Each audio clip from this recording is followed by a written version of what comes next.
서울의 심장부 그랜드 아스토리아 호텔의 크리스탈 볼룸은 은하수가 내려앉은 듯한 착각을 불러일으켰다.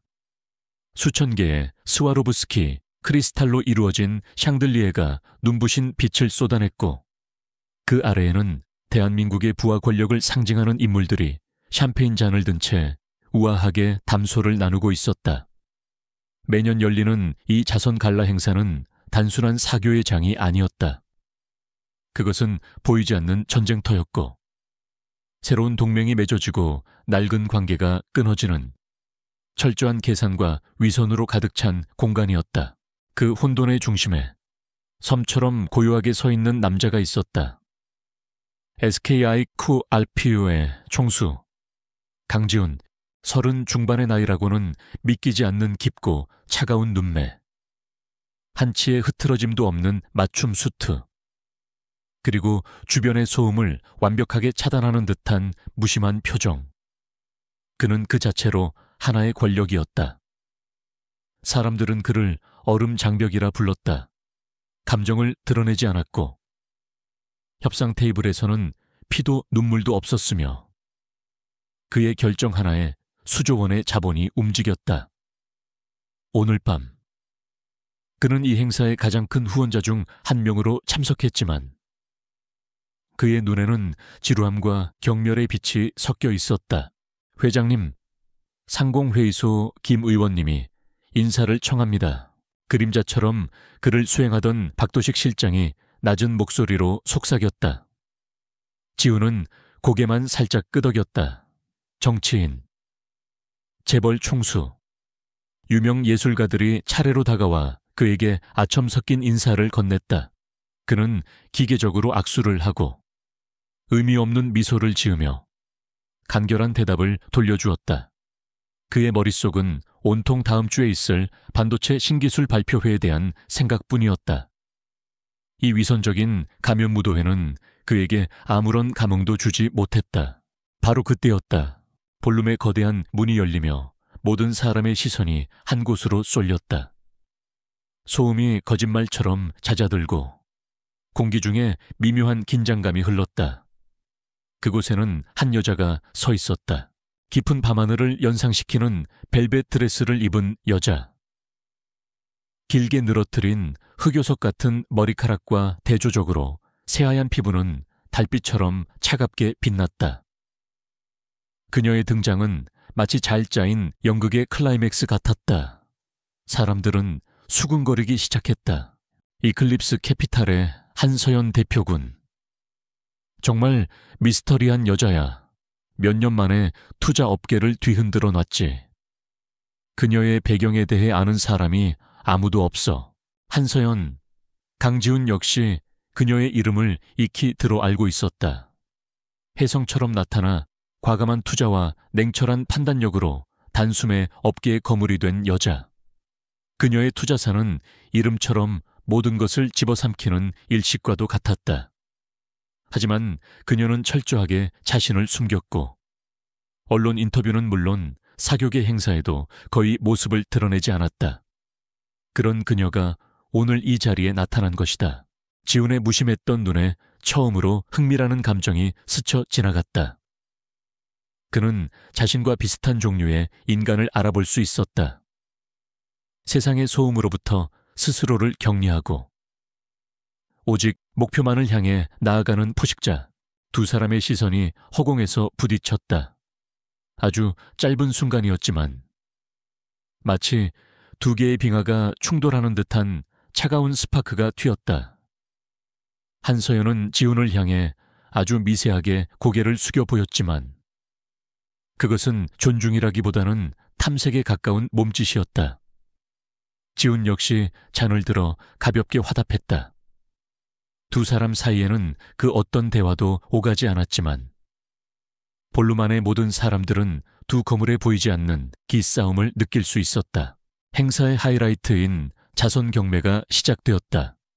여러 고가의 예술품과 보석들이 소개되었고 재벌 총수들은 자신의 부를 과시하기 위해 경쟁적으로 패드를 들어 올렸다. 지훈은 여전히 무표정하게 관망하고 있었다. 그에게는 이 모든 것이 어린아이들의 소꿉장난처럼 보였다. 마지막 경매품이 무대 위로 올라왔다. 어머니의 정원이라는 제목의 무명화가 그림이었다. 따스한 햇살 아래 어머니와 어린 딸이 손을 잡고 있는 평화로운 풍경화였다. 경매사는 그림에 담긴 애틋한 사연을 설명했지만 대부분의 사람들은 시큰둥한 반응을 보였다. 이전의 화려한 경매품들에 비하면 너무나 소박했기 때문이다. 시작가는 1,000,000원입니다. 정적이 흘렀다. 아무도 패드를 들지 않았다. 그때 지훈의 옆에 있던 박 실장이 조심스럽게 입을 열었다. 회장님, 돌아가신 사모님께서 가장 좋아하시던 화풍과 비슷합니다. 지훈의 눈썹이 미세하게 꿈틀거렸다. 그는 잊고 있던 어머니의 얼굴을 떠올렸다. 병약했지만 늘 자신에게 따뜻한 미소를 보여주었던 유일한 사람. 그는 무의식적으로 패드를 들어 올렸다. 3,000,000 원. 갑자기 튀어나온 높은 가격에 장내가 술렁였다. 모두의 시선이 지훈에게 쏠렸다. 이제 곧 경매가 마무리될 것이라고 모두가 생각한 순간 다른 쪽에서 차분한 목소리가 울려 퍼졌다. 5천만 원. 한서연이었다. 그녀는 여전히 무표정한 얼굴로 지훈을 바라보고 있었다. 명백한 도발이었다. 지훈의 입가에 희미한 미소가 걸렸다. 이 지루한 파티에서 처음으로 재미있는 상대를 만난 것이다. 1억 5천, 3억. 가격은 순식간에 그림의 가치를 훨씬 뛰어넘어 치솟았다. 이것은 더 이상 그림을 사기 위한 경쟁이 아니었다. 강지훈과 한서연. 두 사람의 자존심 대결이었다. 볼룸의 공기는 팽팽하게 당겨진 활시위처럼 긴장감으로 가득 찼다. 마침내 지훈이 마지막 카드를 꺼내 들었다. 10억. 그의 목소리는 낮고 조용했지만 그 안에 담긴 무게감은 모두를 압도했다. 장내에 다시 한번 정적이 흘렀다. 한서연은 잠시 지훈을 응시하더니 이내 어깨를 으쓱하며 패드를 내렸다. 그녀는 패배를 인정한 것이 아니었다. 마치 오늘은 이 정도로 해두지라고 말하는 듯한 여유로운 태도였다. 경매사의 망치가 낙찰을 선언하려는 바로 그 순간이었다. 아바, 어디선가 들려온 맑고 또렷한 아이의 목소리. 그 목소리는 마치 시간과 공간을 멈추게 하는 마법과도 같았다. 시끄러운 음악도, 사람들의 속삭임도, 샴페인 잔이 부딪히는 소리도 모두 사라졌다. 수백 명의 사람들이 일제히 소리가 들려온 곳으로 고개를 돌렸다. 한서연의 옆에 서 있어야 할 작은 여자아이가 없었다. 그리고 그 아이는 하객들 사이를 아슬아슬하게 비집고 나와 똑바로 한 곳을 향해 달려가고 있었다. 목표는 단 한 사람, 강지훈. 작은 요정 같은 아이였다. 하얀 드레스를 입고 커다란 눈망울에는 호기심과 반가움이 가득했다. 아이는 망설임 없이 달려와 강지훈의 다리를 꼭 껴안았다. 그리고 다시 한번 크리스탈 샹들리에의 불빛을 모두 흡수할 것처럼 큰 소리로 외쳤다. 아바. 정적 완벽한 침묵이 크리스탈 볼룸을 지배했다. 강지훈은 그 자리에 얼어붙었다. 그의 머릿속은 하얗게 비어버렸다. 수많은 인수합병과 위기 상황 속에서도 단 한 번도 흔들린 적 없었던 그의 심장이 난생 처음 겪어보는 속도로 미친 듯이 뛰기 시작했다. 그는 자신을 껴안고 있는 이 작은 생명체를 내려다보았다. 아이의 얼굴에서 그는 무언가 설명할 수 없는 익숙함을 느꼈다. 사람들의 표정은 경악, 불신, 그리고 흥미로운 가십거리를 찾았다는 기쁨으로 시시각각 변하고 있었다. 대한민국 최고의 철옹성이, 얼음 장벽 강지훈이, 숨겨둔 딸이 있었다는 말인가 상대는 심지어 미스터리한 여성 부호 한서연. 이것은 내일 아침 모든 신문의 한 면을 장식할 역대급 스캔들이었다. 민준아, 그때 정신을 차린 한서연이 비명처럼 아이의 이름을 부르며 달려왔다. 그녀의 얼굴은 새하얗게 질려 있었다. 평소에 냉철하고 도도한 모습은 온데간데 없고 오직 당황과 공포만이 가득했다. 그녀는 황급히 아이를 떼어내 품에 안았다. 죄송합니다. 아이가 사람을 잘못 봤나 봅니다. 정말 죄송합니다. 강 회장님, 그녀는 지훈에게 허리를 숙여 사과했지만 그녀의 눈은 필사적으로 그의 시선을 피하고 있었다. 그녀의 품에 안긴 아이. 민주는 울먹이며 지훈을 향해 손을 뻗었다. 아바, 아니야. 아빠 맞는데. 엄마, 왜 그래? 아이의 순진한 말은 상황을 더욱 악화시켰다. 한서연은 거의 아이의 입을 막다시피 하며 서둘러 그 자리를 빠져나가려고 했다. 지훈은 여전히 한마디도 하지 못하고 있었다. 그는 그저 떠나가는 두 사람의 뒷모습을, 특히 자신을 향해 애타게 손을 뻗는 아이의 모습을 멍하니 바라볼 뿐이었다.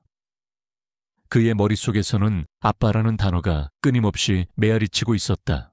한서연과 아이가 볼룸을 완전히 빠져나가자 멈췄던 시간은 다시 흐르기 시작했다.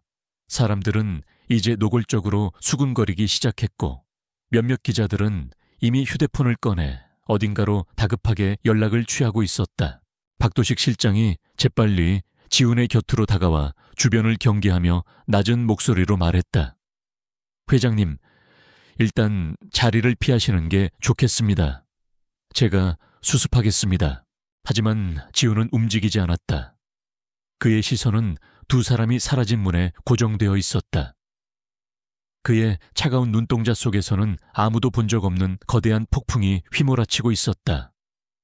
지루함과 경멸은 사라지고 그 자리에는 혼란과 분노와 그리고 무엇보다도 강렬한 의문이 자리 잡았다.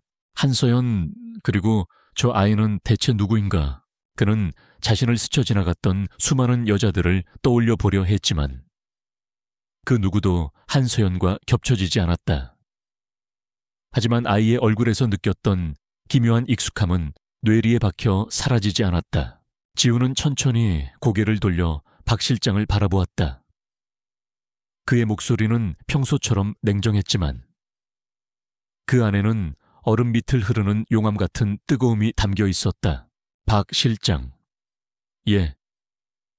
회장님, 지금부터 SKI 코르프의 모든 정보력을 동원해 한서연 대표와 저 아이에 대해 알아내 출생 기록, 병원 기록, 지난 5년간의 모든 행적 내가 모르는 단 하나의 정보도 있어서는 안 돼. 그의 명령은 단호했다. 그리고 그녀가 왜 나에게 거짓말을 하고 있는지, 그 이유까지도. 그날 밤 서울의 가장 화려한 곳에서 대한민국을 뒤흔들 거대한 폭풍의 첫 번째 바람이 불기 시작했다. 강지훈이라는 견고한 성벽에 아빠라는 작은 파문이 일었고 그 파문은 곧 그의 인생 전체를 집어삼킬 거대한 해일이 될 것임을 아직은 아무도 알지 못했다. 그랜드 아스토리아 호텔을 빠져나오는 검은색 마이바흐의 내부는 무거운 침묵으로 가득 차 있었다. 서울의 밤거리를 수놓은 화려한 넌사인이 방탄 유리창을 스쳐 지나갔지만 강지훈의 눈에는 아무것도 들어오지 않았다. 그는 등바디에 몸을 깊게 묻은 채 눈을 감고 있었다. 하지만 그의 정신은 그 어느 때보다도 날카롭게 깨어 있었다. 아바, 그 작은 목소리가 귓께서, 아니, 머릿속에서 떠나지 않았다. 마치 고장난 레코드판처럼 같은 단어를 끊임없이 반복했다. 그를 부르던 아이여의 맑은 눈망울, 그의 다리를 감싸 안던 작은 팔의 감촉, 그리고 아이를 필사적으로 데려가던 한서연의 하얗게 질린 얼굴. 모든 장면이 생생한 파노라마처럼 눈앞에서 펼쳐졌다. 운전석과 분리된 뒷좌석. 그의 맞은편에 앉아있던 박도식 실장은 숨소리조차 내지 않았다. 그는 10년 넘게 강지훈을 보좌해왔다. 분노, 냉정, 결단, 환희, 그 어떤 감정의 소용돌이 속에서도 평정을 잃지 않던 강철 같은 남자. 하지만 지금 그의 주인은 분명히 흔들리고 있었다. 겉으로는 고요한 수면 같았지만 그 아래에서는 거대한 화산이 폭발을 준비하고 있음을 직감할 수 있었다. 호텔 측에는 입단속 시켰습니다. 참석자 명단을 확보해서 언론에 접촉할 만한 인물들은 따로 관리하겠습니다. 박 실장이 조심스럽게 입을 열었다. 지우는 눈을 뜨지 않은 채 나지막이 대답했다. 소용없을 거다. 막을 수 있는 종류의 이야기가 아니야. 내일 아침이면 온 세상이 알게 되겠지. 그의 목소리에는 체념이 아닌 다가올 전쟁을 예고하는 냉기가 서려 있었다. 상관없어. 진실이 아닌 소문은 어차피 사라지게 되어 있으니 중요한 건 그게 정말 소문인지 아니면 내가 모르는 진실인지 가려내는 것이다. 차량이 한남동에 위치한 최고급 펜트하우스 더 힐의 지하주차장으로 미끄러져 들어갔다. 전용 엘리베이터를 타고 꼭대기층에 내리자 서울의 야경이 파노라마처럼 펼쳐지는 거실이 나타났다. 이탈리아산 미니멀리즘 가구, 벽에 걸린 게르하르트 리히터의 추상화, 그리고 먼지 하나 없는 완벽한 질서. 모든 것이 강지훈이라는 남자를 대변하는 공간이었다. 차갑고 이성적이며 감정의 개입을 허용하지 않는 철옹성, 하지만 오늘 밤 이 완벽한 공간은 어딘가 공허하게 느껴졌다. 지훈은 수트 재킷을 벗어 소파에 던지듯 내려놓고 홈 바로 걸어가 위스키병을 집어들었다. 얼음도 없이 스트레이트로 잔의 절반을 채웠다. 독한 알코올이 목을 태우며 넘어갔지만 그의 머리는 오히려 더 맑아지는 듯했다. 박도식 실장은 그의 뒤에 조용히 서서 다음 명령을 기다렸다. 자네가 가진 모든 자원을 사용해 SK아이코프 정보팀뿐만 아니라 내가 개인적으로 관리하는 그림자팀까지 동원하도록. 그림자팀 박 실장의 눈이 순간 커졌다. 합법과 불법의 경계를 넘나들며 오직 강지훈의 명령만을 수행하는 최정예 비밀 조직이었다. 그 팀이 움직인다는 것은 이것이 단순한 신원조사를 넘어선 거의 전쟁에 가까운 정보전을 시작하겠다는 의미였다.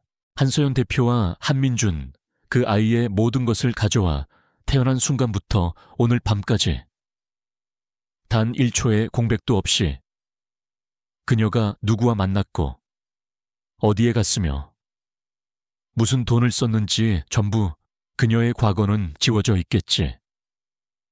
그렇다면 그 지운 흔적을 역으로 추적해 누가, 왜, 어떻게 그녀의 과거를 지웠는지 알아내. 지훈은 위스키 잔을 단숨에 비우고 잔을 내려놓았다. 탕 하는 날카로운 소리가 거실의 정적을 갈랐다. 그리고 내 대해서도 조사해. 예, 회장님 말씀이십니까? 박 실장은 의아한 표정을 감추지 못했다. 그래, 나다. 6년 전 내가 부회장으로 막 취임했을 무렵 그때부터 1년 사이에 내 모든 행적을 다시 훑어봐. 공식적인 일정뿐만 아니라 비공식적인 만남, 사적인 파티까지 전부, 특히 해외 출장 기록을 중심으로 그의 눈이 가늘어졌다. 머릿속을 떠도는 희미한 기억의 파편을 붙잡으려는 듯 뭔가가 있었어. 아주 흐릿하지만 박도식 실장은 더 이상 묻지 않았다. 그는 고개를 깊이 숙였다. 알겠습니다. 회장님, 즉시 시작하겠습니다. 박 실장이 떠나고 거대한 펜트하우스에는 다시 지훈 혼자 남았다. 그는 통유리창 앞으로 다가가 서울의 야경을 내려다보았다. 수백만 개의 불빛이 발 아래에서 보석처럼 반짝였지만 지금 그의 눈에는 그 어떤 감흥도 일으키지 못했다. 그는 억지로 기억의 서랍을 열기 시작했다. 6년 전 선친이 병으로 갑작스럽게 쓰러지면서 그는 이른 나이에 그룹의 실질적인 경영권을 물려받았다.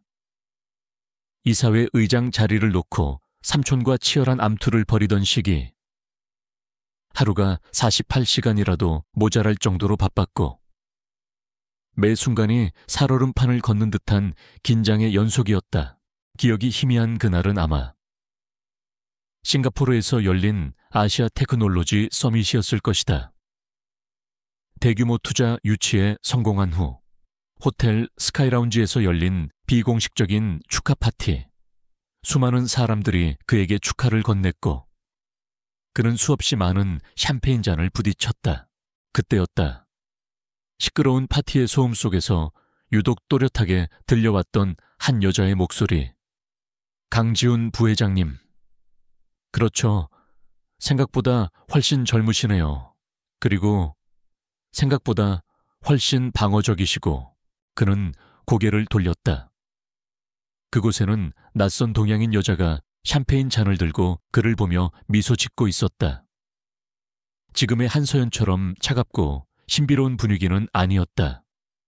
오히려 지적이고 당당하며 약간의 도발적인 매력이 느껴지는 여자였다. 누구신지 지금은 중요하지 않아요. 하지만 언젠가 당신의 가장 강력한 경쟁자가 될 이름이라고만 해두죠. 두 사람은 그날 밤 많은 대화를 나눴다. 기술의 미래, 기업의 윤리, 그리고 인생에 대한 이야기까지. 그녀는 그의 지위에 아첨하지 않았고 그의 재력에 주눅들지도 않았다. 오히려 날카로운 질문으로 그의 허를 찔렀고 그의 가치관에 정면으로 반박했다. 그는 난생 처음 만나는 종류의 여자 앞에서 가면을 벗고 자신의 속내를 조금이나마 드러냈다. 기억은 거기서 끊겼다. 알코올 때문이었을까? 아니면 극심한 스트레스 때문이었을까? 그날 밤 그녀와 어떻게 헤어졌는지, 그녀의 이름이 무엇이었는지 전혀 기억나지 않았다. 그저 그녀에게서 나던 희미한 프리지아 향수 냄새와 그의 농담에 맑게 웃던 웃음소리만이 파편처럼 뇌리에 남아있을 뿐이었다. 그 여자가 한서연이었을까? 그렇다면 왜 그녀는 그를 기억하지 못하는 척하는 것일까? 아니, 기억하지 못하는 게 아니라 필사적으로 부정하는 것처럼 보였다. 마치 그와의 연결고리가 세상에 드러나서는 안 되는 끔찍한 비밀이기라도 한 것처럼. 이틀 후 박도식 실장이 긴급 보고를 위해 그의 집무실을 찾았다. 그의 얼굴은 평소보다 굳어 있었다. 결과가 나왔나 지훈의 물음에 박 실장은 두꺼운 파일을 테이블 위에 올려놓았다. 결론부터 말씀드리자면 한서연 대표는 유령입니다. 유령. 예, 그녀의 이름으로 된 대한민국 내의 모든 공식 기록은 정확히 5년 6개월 전부터 시작됩니다. 이클립스 캐피탈 법인 설립과 동시에 마치 하늘에서 떨어진 사람처럼 등장했습니다. 그 이전의 학력, 경력, 가족관계, 출생기록, 그 어떤 것도 존재하지 않습니다. 지훈의 미간이 좁혀졌다. 누군가 의도적으로 지웠다는 뜻이군. 단순히 지운 수준이 아닙니다. 국가정보원급의 해킹 실력과 자금력이 동원되지 않고서는 불가능한 완벽한 기록 세탁입니다. 저희 그림자 팀조차 역추적에 애를 먹고 있습니다. 박 실장은 다음 페이지를 넘겼다. 한민준, 아이의 기록은 더 이상합니다. 5년 전 강남의 한 개인 병원에서 태어난 것으로 되어 있습니다. 산모는 한서연, 하지만 친북한은 비어 있습니다. 그리고 그 병원, 1년 뒤에 갑작스럽게 폐업하고 원장은 해외로 이민을 갔습니다. 모든 진료 기록은 폐기되었고요. 모든 것이 하나의 거대한 퍼즐 조각처럼 맞아떨어지고 있었다. 우연이 아니었다. 모든 것은 철저하게 계획된 시나리오였다. 한 가지 의미 있는 흔적을 찾았습니다. 박 실장이 마지막 페이지에 있는 사진 한 장을 가리켰다. 흐릿한 CCTV 화면을 확대한 사진이었다. 6년 전 싱가포르 마리나 베이샌즈 호텔 엘리베이터 CCTV입니다. 회장님께서 파티가 끝난 후 방으로 올라가실 때입니다. 사진 속에는 6년 전에 젊은 강지훈이 서 있었다. 그리고 그의 옆에는 한 여자가 함께 있었다. 얼굴은 명확히 보이지 않았지만 그날 밤 그가 기억하는 실루엣과 완벽하게 일치했다. 이 여자의 신원을 파악하려 했지만 호텔의 투숙객 명단에도 파티 참석자 명단에도 존재하지 않는 인물이었습니다. 하지만 저희가 이 CCTV 영상을 복원하는 과정에서 그녀가 들고 있던 클러치백에 새겨진 작은 로고를 발견했습니다. 박 실장이 다른 사진을 내밀었다. 독수리가 날개를 펼치고 있는 문양이었다. 7년 전 파산한 벤처기업 이카루스테크의 로고입니다. 이카루스테크, 당시에는 꽤 유망한 AI 기술을 가지고 있었지만 갑작스러운 자금난과 기술 유출 논란으로 하루아침에 무너진 비운의 기업입니다. 대표는 한상진, 당시 업계에서 천재로 불리던 인물입니다. 지우는 자리에서 일어났다. 그는 퍼즐의 가장 중요한 조각을 찾은 듯한 예감에 휩싸였다. 그 한상진이라는 사람, 지금 어디에 있지? 박 실장의 표정이 어두워졌다. 그는 7년 전 회사가 파산한 직후 의문의 교통사고로 사망했습니다. 그리고 그에겐 20살의 딸이 하나 있었습니다. 강지우는 아무 말도 하지 않았다. 그는 다시 통유리창 앞으로 걸어가 도시를 내려다보았다. 이제 모든 것이 명확해지기 시작했다. 한서연은 유령이 아니었다. 그녀는 복수를 위해 과거를 지우고 돌아온 사람이었다.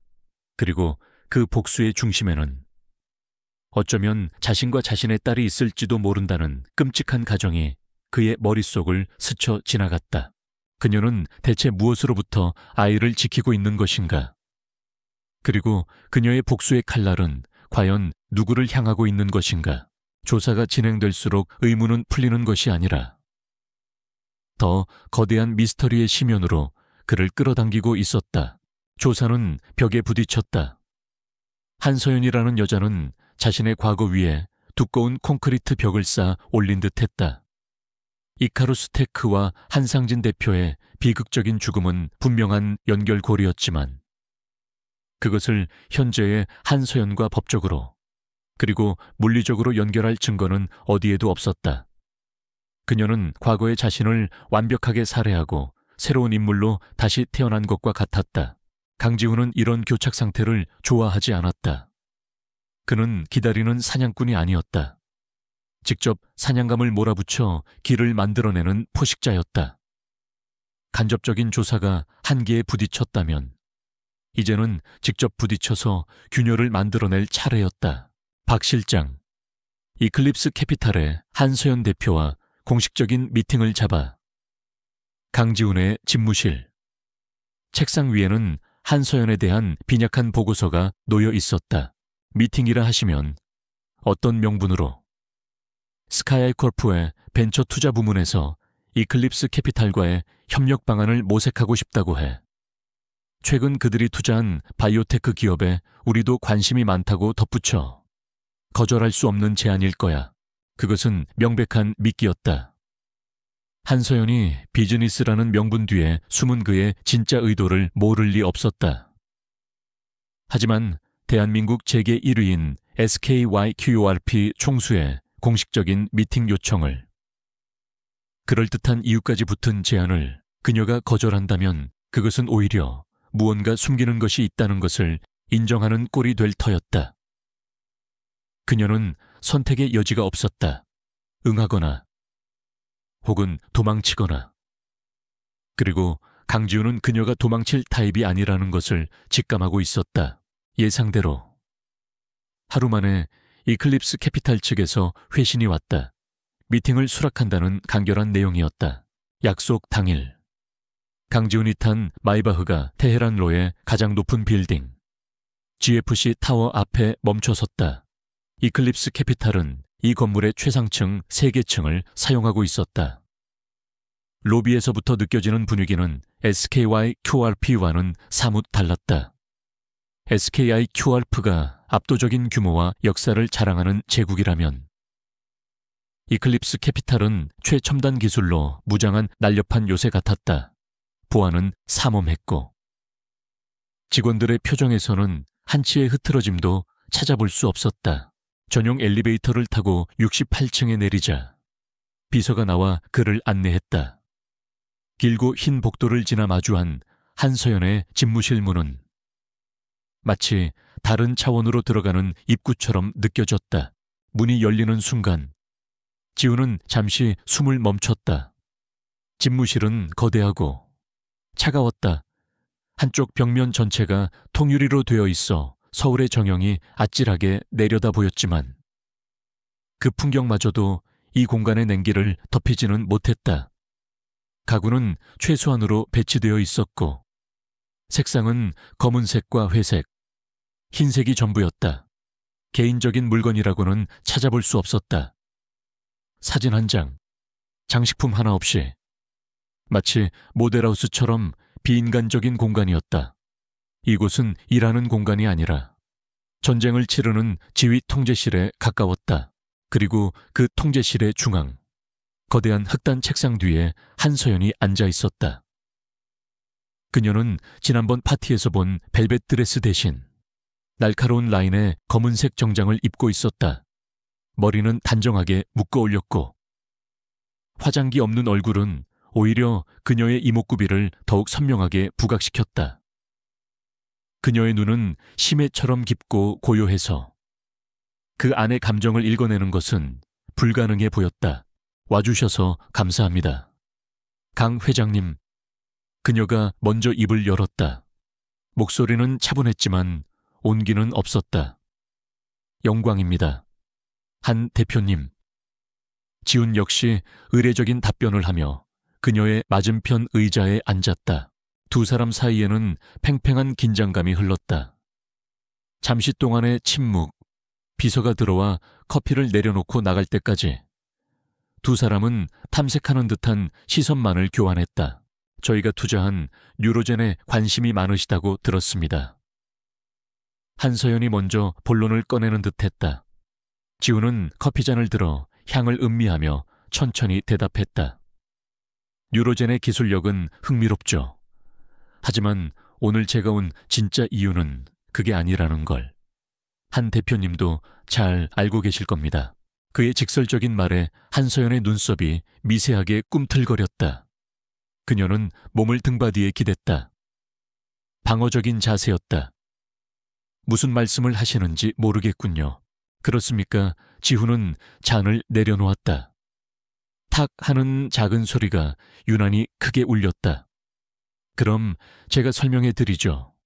며칠 전 파티에서 한 아이가 저를 아빠라고 불렀습니다. 그 아이의 이름은 한민준, 그리고 어머니는 바로 당신, 한서연 대표님이시죠. 한서연의 표정에는 변화가 없었다. 마치 잘 훈련된 스파이처럼 감정을 통제하고 있었다. 아이가 사람을 잘못 본 해프닝이었습니다. 이미 사과드렸다고 생각했는데요. 해프닝이라. 아이의 눈은 어른들보다 훨씬 정직한 법입니다. 게다가 그 아이 저와 닮았더군요. 착각이시겠죠. 세상에는 닮은 사람이 많으니까요. 그녀의 침착한 부정에 지우는 실소했다. 그녀는 마치 강철로 만들어진 벽 같았다. 그는 다음 카드를 꺼내 들었다. 이카루스테크 한상진 대표. 혹시 들어본 이름입니까? 그 단어가 나오는 순간 처음으로 한서연의 완벽한 포커페이스에 균열이 생겼다. 그녀의 동공이 아주 미세하게 흔들렸다. 찰나의 순간이었지만 지우는 그것을 놓치지 않았다. 하지만 그녀는 곧 평정을 되찾았다. 오래전에 파산한 벤처기업이군요. 유망했지만 안타까운 결말을 맞았다고 들었습니다. 그게 저와 무슨 상관이죠? 그 회사의 로고, 독수리 문양. 6년 전 싱가포르에서 제 옆에 있던 한 여자의 클러치백에 새겨져 있었습니다. 지우는 몸을 앞으로 숙이며 그녀를 똑바로 응시했다. 그리고 그 여자는 당신과 놀라울 정도로 닮았지. 아니, 당신이었겠지. 한상진 대표의 딸. 이제 대화는 비즈니스 미팅이 아닌 취조실의 신문처럼 변해 있었다. 한서연은 입술을 굳게 다물었다. 그녀의 눈빛이 차갑게 가라앉았다. 더 이상 부인하지 않았다. 대신 전혀 다른 이야기를 꺼냈다. 강 회장님. 그녀의 목소리는 이전보다 한 톤 낮아져 있었다. 그 안에는 경고의 의미가 담겨 있었다.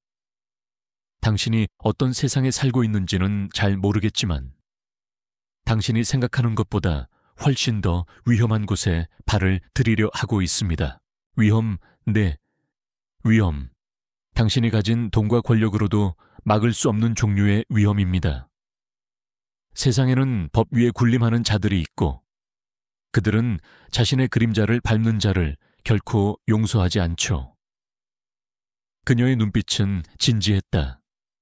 이것은 협박이 아니었다. 진심 어린 그리고 절박한 경고였다. 당신이 파헤치려는 것은 단순한 과거가 아닙니다. 그건 판도라의 상자예요. 한번 열면 당신뿐만 아니라 당신이 아끼는 모든 것을 집어삼킬 겁니다. 지우는 그녀의 말을 끊었다. 그의 목소리는 강철처럼 단단했다. 그 상자 안에 내 딸이 있다면 나는 기꺼이 열어야겠소. 나의 딸.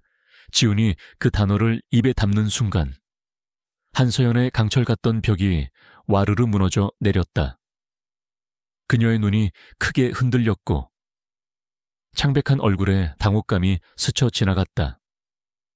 그가 민준을 자신의 딸이라고 인정할 줄은 그녀 역시 예상하지 못했던 것이다. 당신, 이제 그만 연극은 집어치웁시다. 한서연 씨, 당신이 왜 과거를 숨기고 왜 나를 밀어내려 하는지 나는 알아야겠소. 당신이 말하는 그 위험이 대체 무엇인지, 누가 당신과 내 딸을 위협하는지 알아야겠단 말이오. 그의 목소리가 격앙되었다. 처음으로 감정을 터뜨린 것이다. 그는 자리에서 벌떡 일어났다. 만약 내 딸이 위험에 처해 있다면 그것은 더 이상 당신 혼자만의 문제가 아니오. 그건 내 문제이기도 하니까. 한서연은 떨리는 손으로 책상 아래의 버튼을 눌렀다. 잠시 후 건장한 체격의 경호원들이 문을 열고 들어왔다. 회의는 여기까지 하죠. 손님을 모셔다 드려. 그녀는 싸늘하게 말하며 지훈에게서 시선을 돌렸다. 대화를 이어나갈 의지가 없다는 명백한 거절이었다. 지훈은 더 이상 그녀를 몰아붙이지 않았다. 오늘의 목적은 달성했다. 그녀의 벽에 선명한 균열을 만들어냈고 그녀가 거대한 위험 속에 있다는 것을 확인했다. 그것만으로도 충분했다. 그는 아무 말 없이 돌아서서 집무실을 나갔다. 그가 떠나고 문이 닫히자마자 한서연은 참아왔던 숨을 몰아쉬었다. 그녀의 강인했던 어깨가 가늘게 떨리고 있었다. 그녀는 비틀거리며 통유리창으로 다가갔다. 저 아래 거대한 도시가 개미처럼 작게 보였다. 그녀는 완벽한 계획을 세웠다고 생각했다. 아버지의 복수를 위해, 그리고 딸을 지키기 위해 지난 5년간 얼음 위를 걷듯 위태롭게 살아왔다. 아무도 믿지 않았고 누구에게도 의지하지 않았다. 특히 강지훈. 그는 그녀의 계획에서 가장 멀리 떨어져 있어야 할 사람이었다. 그를 끌어들이는 순간 모든 것이 파멸할 것이라고 믿었다. 하지만 그녀는 그의 부성애를 계산에 넣지 못했다. 단 한 번도 아버지였던 적 없는 남자가 자신의 딸일지도 모르는 아이를 위해 기꺼이 위험 속으로 뛰어들 것이라고는 상상조차 하지 못했다. 만약 내 딸이 위험에 처해 있다면 그건 내 문제이기도 하니까. 그의 목소리가 귓가에 맴돌았다. 한서연의 눈에서 뜨거운 눈물 한 방울이 흘러내렸다. 지난 5년간 단 한 번도 흘리지 않았던 약함의 증거였다. 그녀는 주머니에서 작은 펜던트를 꺼냈다. 펜던트를 열자 환하게 웃고 있는 민준의 사진이 나타났다. 민준아, 엄마가 미안해. 그녀는 떨리는 손으로 휴대폰을 들어 단축 번호를 눌렀다. 신호음이 몇 번 울리고 저편에서 중후한 남자의 목소리가 들려왔다. 나다. 그가 알아냈어요. 그리고 물러서지 않을 거예요. 수화기 너머에서 잠시 침묵이 흘렀다. 이내 차가운 목소리가 대답했다. 그렇다면 어쩔 수 없군.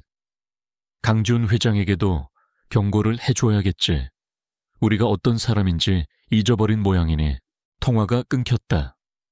한서연은 휴대폰을 쥔 채 그 자리에 주저앉았다. 이제 돌이킬 수 없었다. 그녀가 그토록 피하고 싶었던 최악의 시나리오가 강지훈의 등장으로 인해 걷잡을 수 없이 시작되고 말았다. 한서연의 집무실에서 돌아온 강지훈은 평소와 다름없어 보였다. 그는 흔들림 없는 걸음으로 자신의 집무실로 돌아왔고 산더미처럼 쌓인 결제 서류들을 기계처럼 처리해 나갔다. 하지만 그를 오랫동안 보좌해온 박도식 실장은 알 수 있었다. 폭풍 전야의 고요함. 그의 주인의 머릿속에서는 지금 거대한 전쟁 계획이 수립되고 있다는 것을. 박 실장. 마지막 서류에 사인을 마친 지훈이 입을 열었다. 조사의 방향을 바꾸어. 방향을 바꾸라 하시면 한서연을 더 이상 쫓지 마. 그녀는 스스로 입을 열 여자가 아니야. 그녀가 그토록 두려워하는 위험. 그 실체를 파고들어. 이카루스 테크의 파산과 한상진 대표의 죽음. 7년 전 그 사건의 모든 것을 집중해. 당시 사건을 맡았던 경찰, 담당 검사, 관련자들 전부 다시 훑어봐. 분명 누군가는 진실을 알고 있을 거야. 강지훈의 판단은 정확했다. 한서연이라는 견고한 성을 정면으로 공격하는 것은 무의미했다. 성벽을 쌓게 만든 외부의 적을 찾아내 무너뜨리는 것. 그것이 유일한 해법이었다. 그림자팀은 즉시 움직였다. 그들은 수면 아래에서 움직이는 상어떼와 같았다. 7년이라는 시간 속에 묻혀버린 사건의 기록들을 다시 수면 위로 끄집어 올리기 시작했다. 당시 사건 기록은 단순 음주운전으로 인한 비극적인 사고로 종결되어 있었다. 하지만 파고들수록 이상한 점들이 하나둘씩 드러나기 시작했다. 이상합니다, 회장님. 며칠 후 박 실장이 중간 보고를 위해 지훈을 찾았다. 한상진 대표는 평소 술을 입에도 대지 않는 사람이었습니다. 유가족과 전 직원들의 증언이 모두 일치합니다. 그런데 사고 당일 혈중 알코올 농도는 만취 상태로 나왔습니다. 누군가 술을 마시게 했거나 아니면 시신에서 채취한 혈액이 바뀌었거나 후자일 가능성이 높습니다. 당시 부검을 진행했던 국과수 담당자가 1년 뒤 갑자기 사직하고 거액의 돈을 가지고 해외로 이주한 사실을 확인했습니다. 퍼즐 조각이 하나씩 맞춰지고 있었다. 사고 현장에 유일한 목격자도 있었습니다. 하지만 경찰 조사에서는 횡설수설하다가 며칠 뒤 진술을 번복하고 홀연히 사라졌습니다. 저희가 그의 행방을 추적해보니 현재 지방의 한 정신병원에 입원 중입니다. 외부인과의 접촉이 철저히 차단된 상태입니다. 사고 차량의 블랙박스는 파손이 심해 복구가 불가능하다고 기록되어 있습니다. 하지만 저희 팀이 당시 출동했던 견인차 기사를 찾아냈습니다. 그의 증언에 따르면 사고 직후 경찰보다 먼저 현장에 도착한 검은색 세단이 있었다고 합니다. 그들이 무언가를 수거해가는 것을 보았다고. 모든 정황이 하나의 가설을 가리키고 있었다.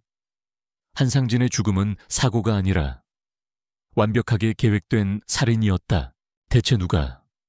왜 지훈의 눈이 차갑게 빛났다? 그 답을 찾기 위해 이카루스 테크의 파산 직전 재무 상태를 분석했습니다. 박 실장은 다음 파일을 열었다. 파산 직전 이카루스 테크는 극심한 자금난을 겪고 있었습니다. 하지만 동시에 해외의 한 투자사와 비밀리에 인수 합병 논의를 진행 중이었습니다. 투자사 이름은 버진 아일랜드에 등록된 RS 캐피탈이라는 유령 회사입니다. 자금의 출처를 추적해본 결과 스위스 비밀 계좌를 거쳐 최종적으로는 한 곳으로 모아졌습니다. 박 실장은 잠시 말을 멈추고 지훈의 눈치를 살폈다. 그가 내뱉을 이름의 무게를 알고 있었기 때문이다. 진성그룹입니다. 진성그룹. 그 이름이 나오는 순간 집무실의 온도가 몇 도는 더 내려가는 듯했다. 진성그룹의 최민환 회장, 대한민국 재계의 살아있는 화석이자 가장 잔인한 기업 사냥꾼으로 불리는 남자. 그는 법과 윤리 따위는 가볍게 무시하며 오직 돈과 힘의 논리로 움직이는 인물이었다. 수많은 기업들을 적대적 M&A로 집어삼켰고 그 과정에서 반대하는 이들은 수단과 방법을 가리지 않고 짓밟아 버렸다. 그리고 그는 SKI 코아프와 강지훈의 가장 강력한 숙적이었다. 두 그룹은 반도체, 건설, 바이오 등 거의 모든 사업 분야에서 첨예하게 대립하고 있었다. 특히 최근에는 정부가 추진하는 수십조 원 규모의 스마트 시티 프로젝트를 두고 물밑에서 치열한 전쟁을 벌이는 중이었다. 최민환 회장이 왜 고작 벤처기업 하나에 그런 짓까지? 기술 때문이었습니다. 박 실장이 이카루스 테크의 미공개 기술 자료를 화면에 띄웠다. 한상진 대표는 시대를 앞서간 천재였습니다. 그가 개발 중이던 것은 프로메테스라는 이름의 AI 기반 통합 보안 플랫폼이었습니다. 도시 전체의 CCTV와 네트워크를 통제하고 잠재적 위험을 예측하여 사전에 차단하는 그야말로 스마트 시티의 핵심이 될 수 있는 기술이었죠. 이제 모든 것이 명확해졌다. 최민환은 프로메테스 기술을 헐값에 손에 넣으려 했다. 한상진은 거절했다. 그러자 최민환은 회사를 자금난으로 몰아넣고 그래도 굴복하지 않자 그를 죽이고 기술을 훔쳤다. 이것 보시죠. 박 실장이 진성그룹의 자회사인 진성시큐리티의 현재 주력 상품 소개서를 보여주었다. 주스 쉴드라는 보안 시스템입니다.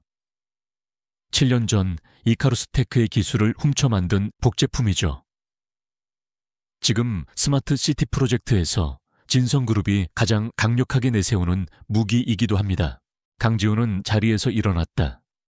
그는 통유리창 앞에 서서 진성그룹의 본사 건물을 노려보았다. 두 빌딩은 테헤란로를 사이에 두고 서로를 마주보고 있었다. 마치 두 마리의 거대한 맹수가 서로를 경계하듯 그는 이제 한서연의 모든 행동을 이해할 수 있었다. 그녀는 아버지의 억울한 죽음을 눈앞에서 목격했을 것이다. 자신의 아버지가 평생을 바쳐 만든 기술이 원수의 손에 넘어가는 것을 지켜봐야만 했을 것이다. 최민환이라는 거대한 악마 앞에서 20살의 어린 그녀가 할 수 있는 것은 아무것도 없었다. 그녀 역시 죽음의 위협을 느꼈을 것이다. 그래서 그녀는 사라져야만 했다. 자신의 존재를 세상에서 지우고 복수를 위해 힘을 키워야만 했다. 그녀가 지난 5년간 이클립스 캐피탈을 그토록 무섭게 성장시킨 이유, 그리고 철저하게 자신을 숨겨온 이유, 모든 것이 최민환이라는 거대한 적을 상대하기 위함이었다. 그녀의 침묵은 그를 향한 거절이 아니었다. 그녀의 경고는 그를 밀어내기 위함이 아니었다. 그것은 필사적인 보호 본능이었다. 자신과 그리고 자신의 딸을 그 악마로부터 지키기 위한 처절한 몸부림이었다. 그리고 어쩌면 자신 때문에 그 역시 위험에 빠질 것을 염려한 것일지도 모른다. 그녀는 혼자서 7년이라는 시간 동안 얼마나 외롭고 고통스러운 싸움을 해왔던 것일까. 그녀가 자신의 딸을, 그리고 동시에 그의 딸이기도 한 민준을 지키기 위해 얼마나 많은 것을 포기하고 감내해야 했을까. 강지훈의 마음속에서 분노와 죄책감, 그리고 그녀에 대한 경외감이 뒤섞여 소용돌이쳤다. 처음에는 단지 자신의 핏줄일지도 모른다는 의심과 호기심에서 시작된 일이었다. 하지만 이제는 아니었다. 이것은 그의 전쟁이기도 했다. 한 여인의 복수를 돕기 위해서, 아니, 자신의 딸을 지키기 위해서 그렇다. 하지만 그보다 더 근본적인 이유가 있었다. 최민환과 진성그룹이라는 악을 이 땅에서 뿌리 뽑아야 한다는 강자로서의 의무감, 그리고 자신의 여자와 아이를 건드린 대가를 처절하게 갚아주어야 한다는 한 남자로서의 분노였다. 그는 천천히 돌아앉아 책상 위에 인터폰 버튼을 눌렀다. 전략기획실장, 법무팀장, 지금 즉시 내 집무실로 오라고 해. 그의 눈은 이전보다 훨씬 더 차갑고 훨씬 더 위험하게 빛나고 있었다.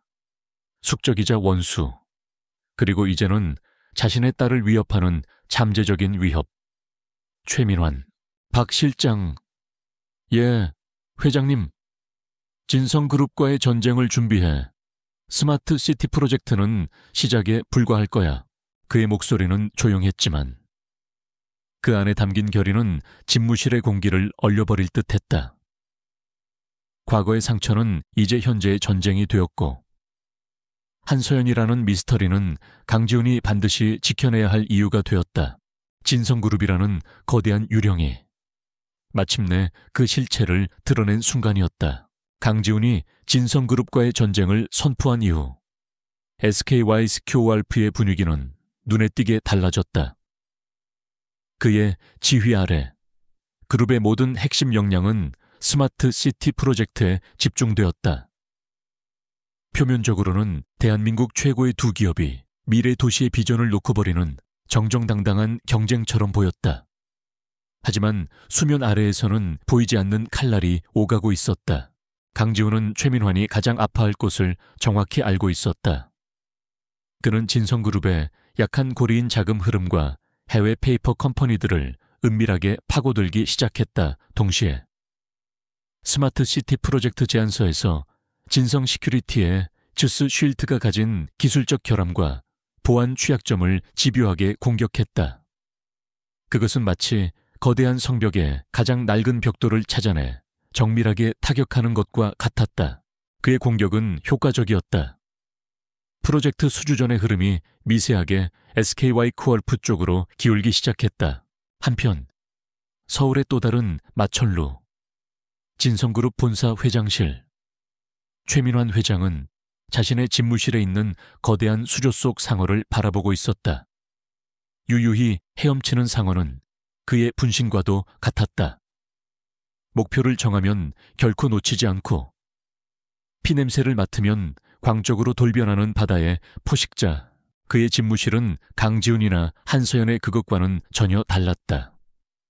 현대적인 미니멀리즘 대신 권위적인 고가구와 호랑이 박제, 그리고 벽에 걸린 유명 서예가의 일념통천 이니엔 통티엔이라는 글씨가 공간을 압도하고 있었다.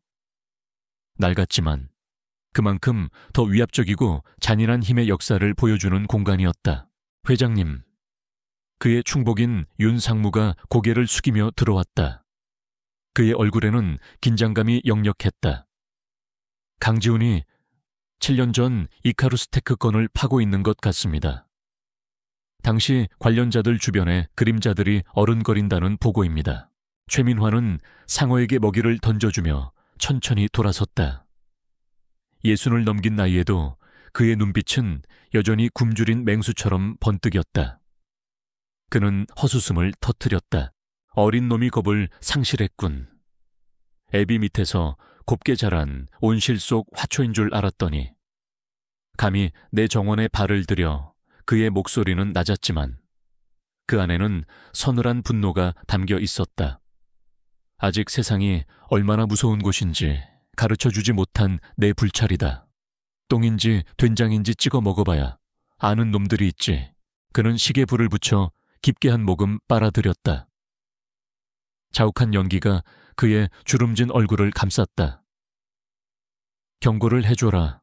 SKI 코르프가 가장 아파할 곳을 골라서 아주 날카롭게 찔러. 그리고 그 어린 회장놈에게도 개인적인 메시지를 보내. 더 이상 선을 넘으면 네 목숨이 위험해질 거라고. 알겠습니다, 회장님. 윤 상무는 명령을 받들고 조용히 물러났다. 최민환은 다시 수조를 바라보았다. 그는 강지훈을 애송이라고 생각했다. 자신이 수십 년간 피로 쌓아 올린 제국 앞에서 고작 며칠 만에 무너져 내릴 모래성이라고 여겼다. 그것은 그의 치명적인 오만이었다. 그로부터 정확히 48시간 후 SKYQ 알파의 미래기술연구소, 그 중에서도 스마트시티 프로젝트의 핵심인 자율주행 AI 트리니티를 개발하는 서버실에 붉은 경고등이 켜졌다. 비상 외부로부터 정체불명의 침입 시도 방화벽 3단계가 뚫렸습니다. 망할 이건 단순한 해킹이 아니야. 작정하고 들어오는 놈들입니다. 목적은 데이터 파괴, 통제실은 순식간에 아수라장이 되었다. 대한민국 최고의 화이트 해커들로 구성된 SKYQRF의 보안팀이 필사적으로 방어에 나섰지만 상대는 너무나도 집요하고 강력했다. 그들의 공격 방식은 일반적인 해커의 수준을 넘어섰다. 마치 국가기관이나 군대에서 사용하는 사이버 전쟁 무기와도 같았다. 긴급 보고를 받은 강지훈은 즉시 화상으로 현장을 지휘했다. 피해를 최소화하는 데 집중해 지금 당장 메인 서버를 물리적으로 분리하고 백업 시스템을 가동시켜 그의 침착한 지휘 아래 보안팀은 간신히 공격을 막아내고 침입자를 차단하는 데 성공했다. 하지만 이미 상당한 피해를 입은 뒤였다. 트리니티의 핵심 알고리즘 일부가 파괴되었고 수개월간의 연구 데이터가 오염되었다. 스마트 시티 프로젝트의 일정에 막대한 차질이 생긴 것이다. 공격 진원지는 여러 국가를 거친 IP라 추적이 불가능합니다. 하지만 사용된 코드의 일부에서 과거 진성 시큐리티가 사용했던 방식과 유사점이 발견되었습니다. 박도식 실장의 보고에 지훈은 말없이 고개를 끄덕였다. 역시 최민환이었다. 이것이 그의 첫 번째 경고였다. 하지만 경고는 거기서 끝나지 않았다. 그날 밤 지훈이 탄 마이바흐가 한남대교를 건너고 있을 때였다. 옆 차선에서 달리던 거대한 덤프트럭이 마치 미끄러지듯 중앙선을 넘어 그들의 차를 덮치려 했다. 회장님 운전석에 있던 경호원의 외침과 함께 끼익 하는 날카로운 마찰음이 고막을 찢었다. 수년간 특수훈련을 받은 베테랑 경호원은 본능적으로 핸들을 꺾었다. 마이바흐는 아슬아슬하게 가드레일을 스치며 트럭을 피했지만 그 충격으로 차체는 크게 휘청였다. 뒤따르던 경호 차량들이 즉시 트럭을 가로막았지만 트럭 운전사는 차를 버리고 어둠 속으로 사라진 뒤였다. 모든 것이 순식간에 벌어진 일이었다. 박 실장이 떨리는 목소리로 보고했다. 확인 결과 도난 차량입니다. 명백한 의도를 가진 공격입니다. 회장님, 지훈은 흐트러짐 없는 자세로 앉아 있었다. 그의 손에는 긁힌 상처 하나 없었지만 그의 눈은 전장에서 살아 돌아온 병사처럼 차갑게 빛나고 있었다. 펜트하우스로 돌아온 그는 사이버 공격 피해 보고서와 교통사고 위장 테러 보고서를 나란히 테이블 위에 올려놓았다. 최민환은 명확한 메시지를 보낸 것이다. 내 사업과 내 목숨, 둘 다 내 손안에 있다. 이것은 그를 겁먹게 만들지 못했다. 오히려 그의 안에 잠들어 있던 야수를 깨웠다. 최민환은 건드리지 말아야 할 것을 건드렸다. 그는 강지훈이 단지 SKI 코얼피의 총수라고만 생각했다. 하지만 그는 잊고 있었다. 강지훈은 이제 한 아이의 아버지일지도 모르는 남자라는 것을. 그는 서랍에서 사진 한 장을 꺼냈다. 파티장에서 몰래 찍힌 민준의 흐릿한 사진이었다. 자신을 향해 아빠라고 외치던 그 순수한 얼굴. 만약 자신이 여기서 물러선다면 최민환의 다음 목표는 누가 될 것인가? 한서연. 그리고 이 아이가 될 것이 뻔했다. 최민환 같은 인간은 약점을 보이면 집요하게 물고 늘어지는 하이에나와도 같았다. 물러서는 것은 더 이상 선택지에 없었다. 이것은 단순히 이카루스 테크의 진실을 밝히는 것을 넘어섰다. 비즈니스의 승패를 가르는 것을 넘어섰다. 이제 이것은 자신의 여자와 아이를 지키기 위한 한 남자의 생존 투쟁이 되었다. 최민환의 공격은 강지훈을 두렵게 한 것이 아니라 그에게 싸워야 할 가장 명확한 이유를 주었다. 그는 결심했다. 혼자서는 이 전쟁에서 이길 수 없다. 최민환을 가장 잘 아는 사람, 그의 약점을 꿰뚫고 있는 유일한 사람과 손을 잡아야만 했다. 지훈은 보안 처리된 특수 통신기를 들었다. 저장되지 않은 번호를 눌렀다. 신호음이 몇 번 울리고 저편에서 경계심 가득한 목소리가 들려왔다. 누구시죠? 한서연 씨, 강지훈입니다. 수화기 너머로 침묵이 흘렀다. 이제 우리 이야기를 해야 할 것 같습니다. 그가 움직이기 시작했으니까 이것은 도움을 요청하는 전화가 아니었다. 동맹을 제안하는 또 다른 형태의 선전포고였다. 강지훈의 전화는 한서연에게 선택을 강요했다. 계속해서 혼자 싸우다 모두 함께 파멸할 것인가? 아니면 가장 믿을 수 없다고 생각했던 남자에게 모든 것을 걸어볼 것인가? 최민환이 움직이기 시작한 이상 그녀에게 남은 시간은 많지 않았다. 그녀는 이미 강지훈의 차를 덮친 덤프트럭에 대한 보고를 받은 뒤였다. 그것은 그녀가 지난 7년간 가장 두려워했던 시나리오의 시작이었다. 만나죠. 수화기 너머로. 그녀의 목소리는 미세하게 떨리고 있었다. 하지만 제 장소에서, 제 시간에, 그리고 혼자 오세요. 약속 장소는 의외의 곳이었다. 지금은 폐허가 된 경기도 외곽의 한 낡은 공장. 10년 전 그녀의 아버지 한상진이 이카루스 테크의 꿈을 처음 시작했던 작고 초라한 연구소였다. 이곳은 그녀에게 성지이자 모든 비극이 시작된 장소이기도 했다. 다음 날 밤 강지훈은 박도식 실장의 만류에도 불구하고 홀로 약속 장소로 향했다. 그는 이것이 신뢰를 얻기 위한 첫 번째 관문이라는 것을 알고 있었다. 녹슨 철문이 삐걱거리며 열리고 그는 칠흑 같은 어둠과 먼지 냄새가 가득한 공장 안으로 들어섰다. 내부는 텅 비어 있었지만 한가운데에 놓인 낡은 작업대 위에 켜진 작은 등불 하나가 공간을 희미하게 밝히고 있었다. 그 불빛 아래 한서연이 서 있었다. 평소에 갑옷 같던 정장 대신 검은 바지에 편안한 스웨터를 입은 모습이었다. 화장기 없는 얼굴은 더 창백해 보였고 그녀의 눈은 깊은 슬픔과 경계심으로 가득 차 있었다. 여기까지 정말 혼자 올 줄은 몰랐네요. 그녀가 먼저 입을 열었다. 당신도 혼자 나왔잖소. 지훈이 대답하며 그녀에게 다가갔다. 이제 말해 주시오. 당신이 숨기고 있는 모든 것을. 한서연은 한동안 말이 없었다. 그녀는 낡은 작업대를 손으로 쓸었다. 아버지의 온기가 아직 남아있는 듯한 착각이 들었다. 마침내 그녀는 결심한 듯 입을 열었다. 길고 고통스러운 이야기의 시작이었다. 제 진짜 이름은 한지수입니다. 그녀는 한서연이라는 가면 뒤에 숨겨왔던 자신의 진짜 얼굴을 처음으로 드러냈다.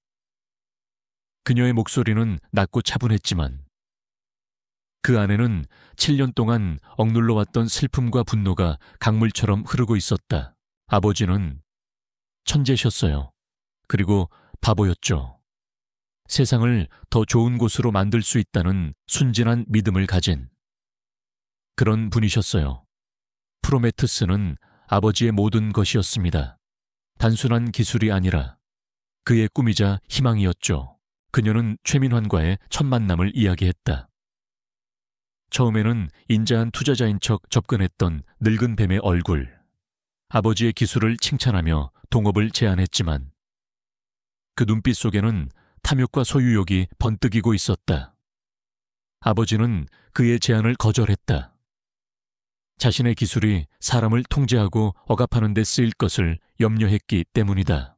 그때부터 비극은 시작되었다. 투자사들이 갑자기 등을 돌렸고 핵심 연구원들이 경쟁사로 빠져나갔으며 언론에서는 악의적인 소문이 퍼져나갔다. 이 모든 것의 배후에 최민환이 있다는 것을 알았을 때 아버지는 이미 돌이킬 수 없는 수렁에 빠진 뒤였다. 그날 밤 그녀의 목소리가 가늘게 떨렸다.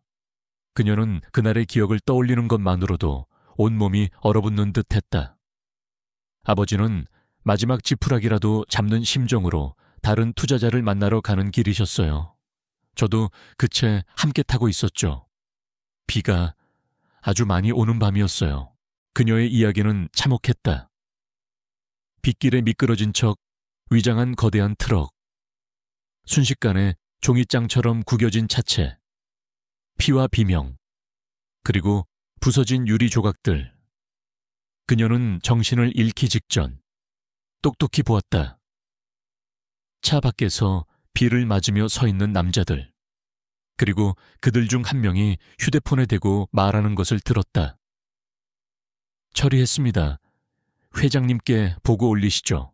그녀는 기적적으로 살아남았다. 갈비뼈가 부러지고 온몸이 상처투성이었지만 아버지의 몸이 그녀를 감싸준 덕분이었다. 병원에서 눈을 떴을 때 세상은 이미 모든 것을 결론 내린 뒤였다. 유망한 벤처 사업가의 음주운전으로 인한 비극적 사고, 아버지는 죽어서까지 살인자라는 오명을 뒤집었었다. 아버지의 오랜 친구분이 저를 빼돌려 주셨어요. 최민환이 저까지 찾아내 죽일 거라면서요. 그렇게 한지수는 세상에서 죽었습니다. 그리고 한서연이라는 이름으로 복수만을 위해 다시 태어났죠. 강지훈은 주먹을 꽉 쥔 채 그녀의 이야기를 들었다. 그의 심장에서 뜨거운 분노가 치밀어 올랐다. 한 인간이 다른 인간에게 어찌 이토록 잔인할 수 있단 말인가. 싱가포르에서는 최민환의 해외 비자금 계좌를 추적하고 있었어요. 당신을 만난 건 완전한 우연이었죠. 그녀의 시선이 지훈을 향했다. 그 눈에는 원망과 슬픔, 그리고 아주 약간의 그리움이 섞여 있었다. 지난 몇 년간 저는 복수라는 갑옷을 입고 감정을 죽인 채 살아왔어요. 그런데 당신 앞에만 서면 그 갑옷에 자꾸 금이 갔어요. 당신은 최민환 같은 사람들과는 전혀 다른 종류의 강함을 가지고 있었으니까. 그날 밤 저는 처음으로 모든 걸 잊고 싶다는 유혹에 빠졌어요. 복수도, 도망자의 삶도 잊고 그냥 한 여자이고 싶다는, 그것은 그녀 인생의 유일한 일탈이자 가장 큰 실수였다. 민준이가 생겼다는 걸 알았을 때 세상을 다 잃은 것 같았어요. 어떻게 이 아이를 이 지옥 같은 세상에 태어나게 할 수 있을까? 하지만 동시에 민준이는 제가 살아갈 유일한 이유가 되어 주었죠. 아버지가 남기신 마지막 희망처럼 느껴졌어요. 그녀는 눈물을 참으려 입술을 깨물었다. 민준이의 아버지가 당신이라는 사실을 숨긴 건 당신을 믿지 못해서가 아니에요. 최민환이라는 악마로부터 아이를 지키기 위한 최선의 방법이라고 생각했기 때문이에요. 만약 그가 민준이가 강지훈의 딸이라는 걸 알게 된다면 그는 분명 아이를 이용해서 당신과 나, 그리고 SKI 코아프까지 한 번에 무너뜨리려 할 테니까요. 그에게 아이는 가장 효과적인 무기이자 가장 완벽한 인질이 될 테니까. 모든 진실이 밝혀졌다. 길고 어두운 터널의 끝에 도달한 기분이었다. 지훈은 천천히 그녀에게 다가갔다. 그는 아무 말 없이 떨고 있는 그녀의 어깨를 부드럽게 감싸 안았다. 한서연은 잠시 저항하려 했지만 이내 그의 단단한 가슴에 얼굴을 묻고 참아왔던 울음을 터뜨렸다. 그것은 지난 7년간 그녀가 흘리지 못했던 모든 눈물이었다. 한참의 시간이 흐르고 그녀의 울음이 잦아들었을 때 지훈이 입을 열었다. 그의 목소리는 그 어느 때보다도 낮고 단단했다. 지금부터는 당신 혼자가 아니오. 그는 그녀를 자신에게서 부드럽게 떼어내고 그녀의 젖은 눈을 똑바로 바라보았다. 당신이 지난 7년간 복수의 칼을 갈아왔다면 나는 이제부터 그 칼을 휘두를 방패가 되겠소. SKI 코알프의 모든 힘과 나의 모든 것을 걸고 당신과 민준이를 지킬 거요. 그리고 최민환을 그의 왕좌에서 끌어내려 죗값을 치르게 할 겁니다. 이것은 단순한 위로가 아니었다. 맹세였다. 한서연은 그의 눈에서 흔들림 없는 결의를 보았다. 저는 최민환의 비자금 장부와 그동안 모아온 모든 범죄 증거들을 가지고 있어요. 결정적인 순간에 그의 심장을 꿰뚫을 비수죠. 하지만 제 힘만으로는 그에게 접근할 기회조차 만들 수 없었어요. 그 기회는 내가 만들겠소. 당신의 비수가 그의 심장에 닿을 수 있도록 내가 길을 열겠습니다. 두 사람의 시선이 허공에서 마주쳤다. 더 이상 불신과 경계는 없었다. 그 자리에는 공동의 목표와 서로에 대한 깊은 이해, 그리고 거대한 적을 향한 뜨거운 분노만이 존재했다. 강지훈이 손을 내밀었다. 한서연은 망설임 없이 그의 손을 잡았다. 두 사람의 손이 단단하게 맞잡히는 순간 세상에서 가장 위험하고 강력한 동맹이 탄생했다. 그들은 더 이상 각자의 복수와 보호를 위해 싸우는 외로운 늑대가 아니었다. 공동의 원수를 사냥하기 위해, 그리고 무엇보다도 그들의 딸을 지키기 위해 함께 싸우는 두 마리의 호랑이가 되었다. 어둠 속에서 두 사람의 눈은 결연한 빛을 내뿜고 있었다. 다가올 거대한 전쟁의 서막이었다. 두 사람의 동맹은 세상의 모든 것을 바꿔놓았다. 그것은 단순히 두 개의 힘이 합쳐진 것이 아니었다. 북극의 빙하와 사막의 폭풍이 만나 새로운 형태의 거대한 에너지를 만들어내는 것과 같았다. 강지훈의 전략적 사고와 SKIORP라는 막강한 제국은 한서연이 7년간 갈아온 복수의 칼날에 강력한 날개와 추진력을 달아주었다. 그들의 첫 번째 과제는 전쟁을 수행할 지휘본부를 만드는 것이었다. SKY코알프의 본사도 이클립스 캐피탈의 사무실도 아니었다. 적에게 노출될 가능성이 없는 완벽한 비밀 공간이 필요했다. 강지훈은 박도식 실장에게만 존재가 알려진 그의 개인 벙커를 개방했다. 서울 근교의 한 위장된 물류창고 지하에 위치한 그곳은 웬만한 국가정보기관의 지휘 통제실보다 더 뛰어난 보안과 최첨단 설비를 갖추고 있었다. 그곳에서 두 개의 세계가 처음으로 만났다. 한쪽에는 강지훈의 그림자 팀이 있었다. 전직 국정원 요원, 최고의 금융분석가, 천재적인 화이트 해커들로 구성된 최정예 부대. 다른 한쪽에는 한서연이 7년간 목숨처럼 믿어온 단 2명의 조력자가 있었다. 그녀의 아버지, 한상진 대표의 오랜 친구이자 인권 변호사인 노신사, 김정현 변호사와 월스트리트 출신의 괴짜 금융 전문가이자 그녀의 자산을 관리해온 데이비드 서. 처음에는 미묘한 긴장감이 흘렀다. SKI 코알프의 엘리트들은 갑자기 나타난 외부자들을 경계했고 김 변호사와 데이비드는 거대 그룹의 힘을 불신했다.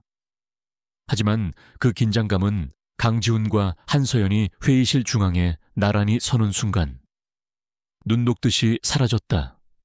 두 사람에게서는 감히 거역할 수 없는 완벽한 조화를 이루는 리더의 아우라가 뿜어져 나왔다. 작전의 서막은 한서연이 열었다. 그녀는 겹겹의 암호로 보호된 USB 하나를 벙커의 메인 서버에 연결했다. 스크린 위로 거대한 거미줄처럼 복잡하게 얽힌 네트워크가 나타났다. 이것이 최민환의 제국입니다. 그것은 한서연이 자신의 인생을 바쳐 완성한 최민환의 범죄 지도였다. 수백 개의 해외 페이퍼 컴퍼니를 통한 비자금 조성 내역, 정관계 인사들에게 뿌려진 뇌물 장부, 차명으로 소유한 부동산과 주식 목록, 그리고 7년 전 이카루스 테크를 무너뜨릴 때 사용했던 구체적인 자금 흐름과 내부자들의 통화 기록까지. 그것은 단순한 증거 자료가 아니었다. 한 여자의 피와 눈물, 그리고 복수에 대한 집념이 만들어낸 괴물이었다. 그림자 팀의 분석가들은 경악을 금치 못했다. 그들이 수개월간 추적해도 꼬리조차 잡지 못했던 최민환의 검은 돈 흐름이 지도처럼 선명하게 눈앞에 펼쳐져 있었다. 증거는 완벽합니다. 하지만 이것을 세상에 터뜨릴 방법이 없습니다. 최민환은 법 위에 군림하는 자입니다.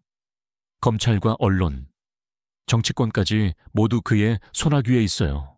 어설프게 건드렸다가는 증거는 사라지고 저만 역공을 당할 겁니다. 한서연이 차갑게 말했다. 그때 강지훈이 나섰다. 그래서 길이 필요했던 거요. 이 완벽한 비수가 그의 심장에 닿을 길, 그는 스크린 앞으로 걸어가. 거대한 체스판을 다루는 거장처럼 작전 계획을 설명하기 시작했다. 한서연이 무엇을 가지고 있다면 그는 어떻게 싸울 것인지를 보여주었다. 우리의 공격은 세 방향에서 동시에 이루어진다. 첫째, 금융 공격. 데이비드 씨, 당신의 전문성이 필요합니다. 지훈은 데이비드 설을 바라보았다. 한 대표가 제공한 비자금 계좌 리스트를 이용해 우리가 가진 모든 금융 역량을 동원하여 진성그룹의 주가를 교란시킨다.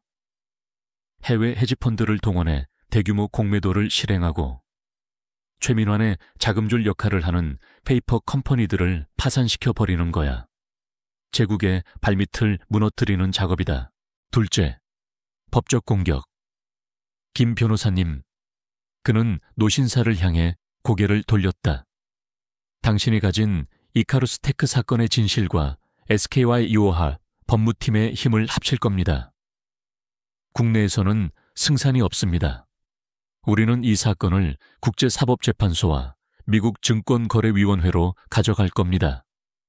기술 탈취로 인한 지적재산권 침해와 해외 투자자들을 기만한 주가 조작 혐의로 최민환이 아무리 국내에서 왕처럼 군림해도 국제법까지 막을 수는 없지. 셋째, 여론 공격. 그리고 마지막, 스마트 시티 프로젝트 최종 발표회. 이 무대에서 우리는 최민환의 가면을 벗겨버릴 겁니다. 지훈의 눈이 번뜩였다. 진성 시큐리티의 주스 쉴드우드가 사실은 7년 전 그들이 훔친 프로메테스의 복제품에 불과하다는 기술적 증거를 만천에 공개한다. 최고의 무기라고 자랑하던 것이 사실은 도둑질한 물건이라는 것이 밝혀지는 순간 진성그룹의 신뢰는 나락으로 떨어지겠지. 숨막히는 계획이었다. 모든 것이 정교한 톱니바퀴처럼 맞물려 돌아가는 거대하고 무자비한 방역의 서사시. 한서연은 자신도 모르게 마른 침을 삼켰다. 그녀는 복수를 꿈꿔왔지만 그 복수를 이런 식으로, 이렇게 거대한 스케일의 전쟁으로 치를 수 있을 것이라고는 상상조차 하지 못했다. 회의는 며칠 밤낮으로 이어졌다. 벙커 안에서는 시간이 다르게 흘렀다. 그들은 잠자는 시간도 잊은 채 계획을 수정하고 시뮬레이션을 돌리며 최민환이 둘 수 있는 모든 경우의 수에 대비했다. 그 치열한 시간 속에서 강지훈과 한서연 사이에는 미묘한 감정의 변화가 생겨나고 있었다. 그들은 더 이상 SKY 시월프의 총수와 이클립스 캐피탈의 대표가 아니었다. 공동의 목표를 가진 동지이자 서로의 가장 뛰어난 능력을 알아보는 파트너였다. 늦은 밤, 모두가 지쳐 잠시 휴식을 취할 때 지훈은 커피를 들고 한서연에게 다가갔다. 그녀는 스크린에 떠있는 민준의 사진을 보며 희미하게 미소 짓고 있었다. 그 모습은 냉철한 사업가 한서연이 아닌 그저 딸을 그리워하는 어머니 한지수였다. 아이가 많이 보고 싶겠군. 지훈이 조심스럽게 물었다. 그녀는 놀라지 않고 고개를 끄덕였다. 제 전부니까요. 이 모든 싸움도. 결국엔 저 아이가 발 뻗고 편히 잘 수 있는 세상을 만들어주기 위한 거고요. 그녀는 휴대폰을 들어 그에게 짧은 영상을 보여주었다. 영상 속에서 민주는 서툰 솜씨로 피아노를 치며 노래를 부르고 있었다. 아빠 힘내세요. 우리가 있잖아요. 아이가 부르는 노래에. 지우는 심장이 쿵 하고 내려앉는 것을 느꼈다. 자신을 향한 노래가 아님을 알면서도 가슴 한구석이 아릿해졌다. 잃어버린 5년의 세월이 그를 찔렀다. 이 모든 게 끝나면 민준이에게 좋은 아빠가 되어줄 건가요? 한서연이 물었다. 그녀의 눈에는 한 가닥 희망과 불안이 섞여 있었다. 지우는 영상 속 아이에게서 눈을 떼지 못한 채 대답했다. 좋은 아빠가 어떤 건지는 잘 모르겠소. 되어본 적이 없으니. 하지만 약속하지. 내 모든 것을 걸고 그 아이를 세상의 모든 위험으로부터 지켜주겠다고. 그리고 다시는 당신을 혼자 울게 만들지 않겠다고. 그의 진심 어린 말에 한서연의 눈시울이 붉어졌다. 그녀는 7년 만에 처음으로 누군가에게 기대고 싶다는 생각을 했다. 모든 계획이 완성된 날, 거대한 스크린에는 최민환의 제국을 향한 수십 개의 붉은 화살표가 그려져 있었다. 모든 팀원들이 숨을 죽인 채 두 사람을 바라보았다. 강지훈과 한서연은 스크린 앞에 나란히 섰다. 그들은 말없이 서로를 바라보았다. 그 시선 속에는 수많은 감정이 오갔다.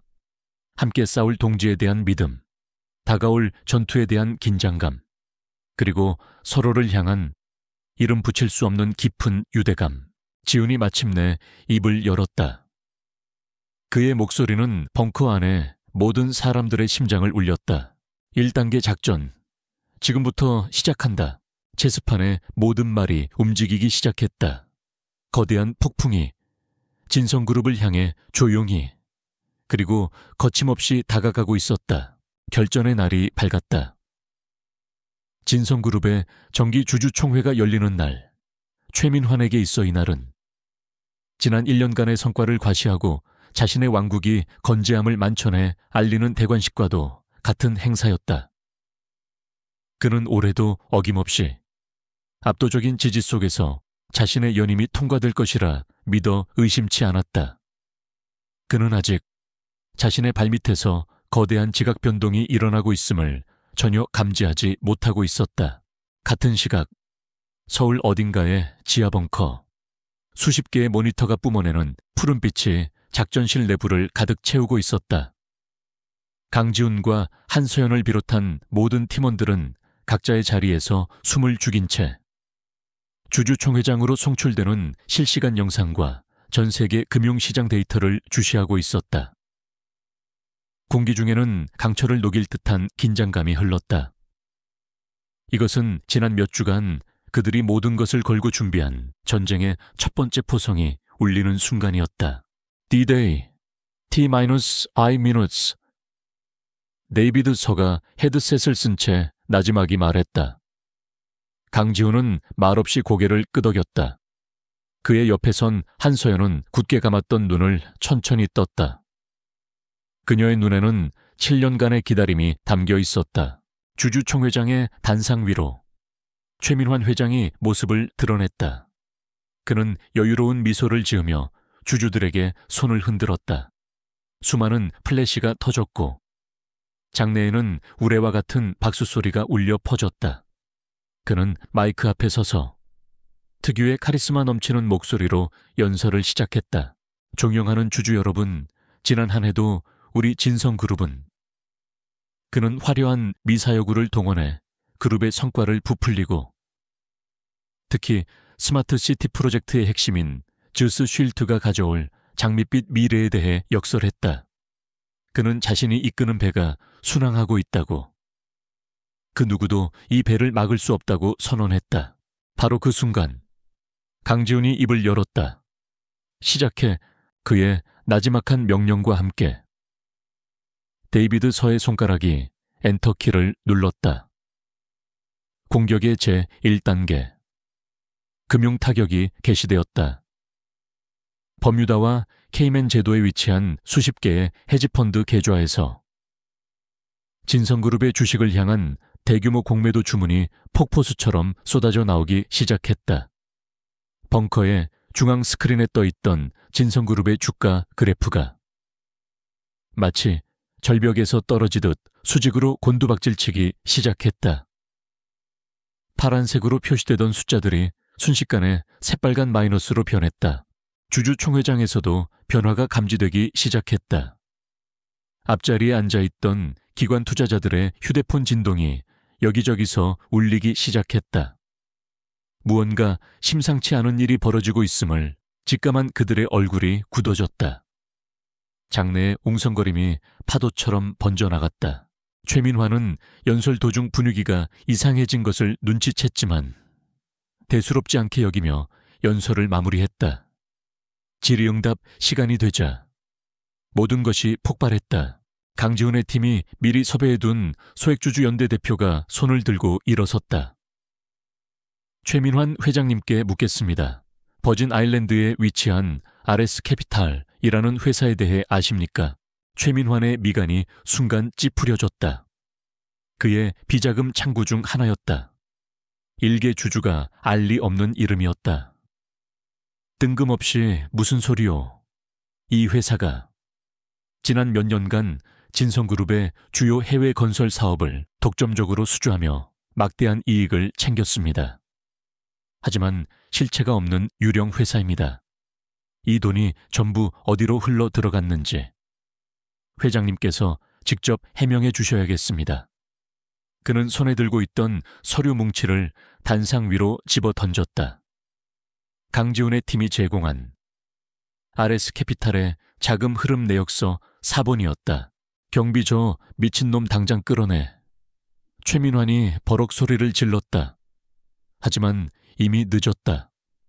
물은 엎질러졌다. 그리고 바로 그 순간 공격의 제2단계가 시작되었다. 벙커에서 한서연이 직접 자신의 노트북에서 파일을 전송했다. 대한민국의 모든 주요 언론사, 방송국, 그리고 증권 분석가들의 이메일함으로 긴급 진성그룹 최민환 회장 비자금 의혹 폭로라는 제목의 메일이 동시에 발송되었다.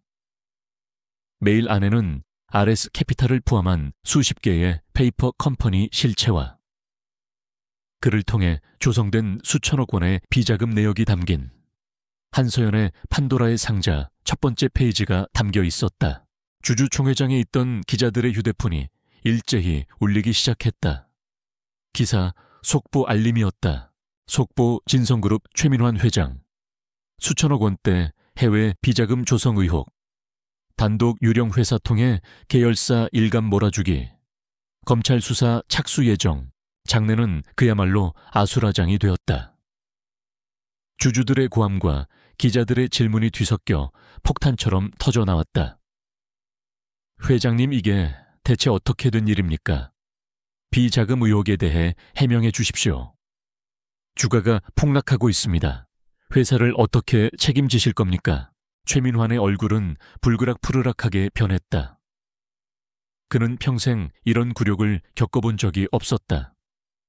자신의 대관식이 되어야 할 자리가 순식간에 자신을 처형하는 단두대로 변해버렸다. 거짓말이야. 전부 SKI 코업 놈들의 음모다. 그는 이성을 잃고 고함을 질렀지만 그의 목소리는 성난 주주들의 함성에 묻혀버렸다. 벙커 안.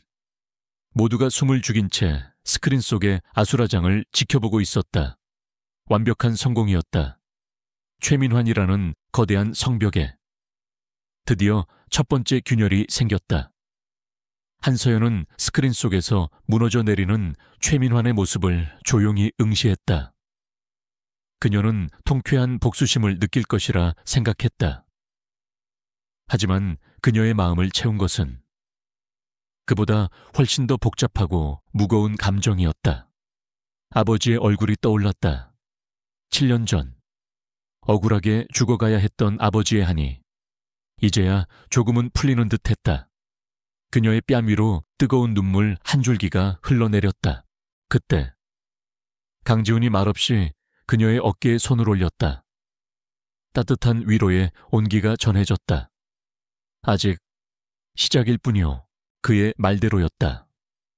경호원들에게 둘러싸여 겨우 주주총회장을 빠져나가는 최민환의 눈은 증오와 사리로 이글거리고 있었다. 그는 자신을 향해 터지는 카메라 플래시 속에서 마치 지훈과 서연을 보는 것처럼 허공의 한 점을 노려보았다. 그의 입모양은 정확하게 한 단어를 그리고 있었다. Jug in the 왕좌에서 끌어내려진 늙은 사자는 마지막 발악을 준비하고 있었다. 그리고 모두가 알고 있었다.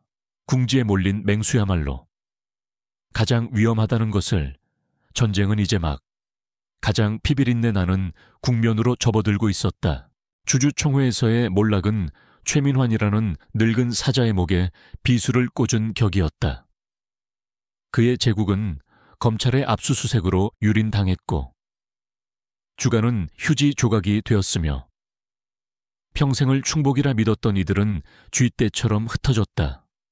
그는 자신의 호화스러운 집무실에 홀로 앉아 창밖으로 보이는 SKY 코얼프의 빌딩을 증오에 찬 눈으로 노려보고 있었다. 모든 것을 잃었다. 돈, 명예, 권력. 이제 그에게 남은 것은 오직 복수심뿐이었다. 윤상무, 그의 부름에 마지막까지 그의 곁에 남은 충복이 그림자처럼 나타났다. 놈들이 내 돈과 명예를 빼앗아갔다. 그렇다면 나도 놈들에게서 가장 소중한 것을 빼앗아 와야지. 최민환의 눈이 광기로 번뜩였다. 이성을 잃은 맹수의 눈빛이었다. 한서연의 딸, 그 아이를 데려와. 강지훈이 내게서 모든 것을 앗아간 바로 그곳, 한강이 내려다 보이는 내 첫 번째 창고, 거기로 데려와. 그것은 더 이상 이득을 위한 계산이 아니었다. 오직 상대에게 극한의 고통을 안겨주기 위한 파멸을 향한 마지막 질주였다. 같은 시각 한서연은 딸 민준을 위해 조용한 시골 마을에 작은 대안학교에 보내두고 있었다. 다가올 폭풍 속에서 아이를 지키기 위한 최선의 선택이었다. 그녀가 가장 신뢰하는 경호원이 아이 곁을 지키고 있었다.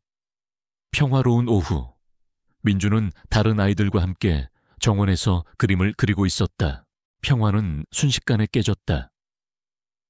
검은색 밴 여러 대가 먼지를 일으키며 학교로 돌진했다. 차에서 내린 검은 양복의 사내들은 한치의 망설임도 없이 움직였다. 그들은 프로였다. 경호원은 필사적으로 저항했지만 수정 열쇠를 이기지 못하고 쓰러졌다. 엄마 민주는 비명을 질렀지만 거대한 손이 아이의 입을 막고 작은 몸을 안아 올렸다. 아이가 필사적으로 버둥거리는 사이 머리에 꽂고 있던 작은 토끼 모양의 머리핀이 흙바닥으로 떨어졌다. 모든 것은 불과 1분 만에 일어났다. 사내들이 사라진 뒤 남은 것은 쓰러진 경호원과 먼지 쌓인 흙바닥 위에 홀로 남겨진 토끼 머리핀뿐이었다. 벙커에서 다음 작전을 논의하던 한서연의 휴대폰이 비명처럼 울렸다. 네모. 뭐라고요? 수화기 너머로 들려오는 찢어지는 듯한 비명.